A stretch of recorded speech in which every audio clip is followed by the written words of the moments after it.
एक एक एक एक प्रकरण समोर येत जाईल. तुम्ही कोणालाही मंत्री करा, कोणाला मंत्री करायचा आहे किंवा कोणाला वगळणार आहे त्यांचा प्रश्न आहे.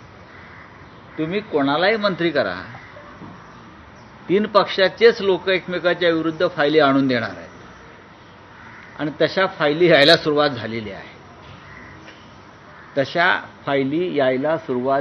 आहे. त्याच्यामुळे या तीन तंगड्या एकमेकात अडकून महाराष्ट्राचं नुकसान होणार आहे. विरोधी पक्षनेते आमचे अंबादास दानवे आहेत. माननीय उद्धवजी उद्या नागपुरात चाललेले आहेत. तिथे महत्त्वाच्या विषयांवर चर्चा होईल आणि बहुतेक ह्याच अधिवेशन काळामध्ये एखादा स्फोट होऊ शकतो असं तुम्हाला मी खात्रीनं सांगतो. सर, कैबिनेट एक्सपांशन नागपुर में हो रहा है. पुरा होऊ दे मराठी में. हिंगोलीमध्ये 43 महिला ज्यांची शस्त्रक्रिया केली होती, थंडीमध्ये प्रचंड त्यांना त्या ठिकाणी जमिनीवर झोपवण्यात आलं होतं. प्रचंड थंडी. या राज्याला आरोग्य खातच नाही आहे.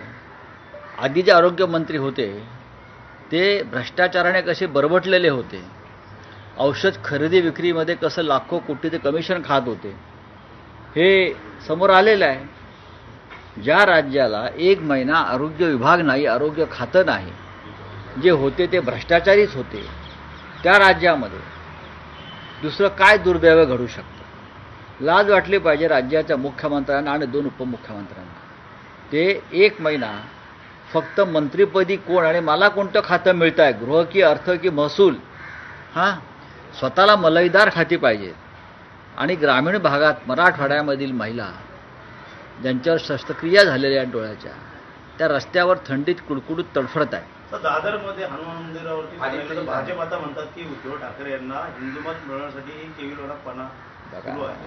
हे भारतीय जनता पक्षाच्या डोक्यामध्ये आहेत.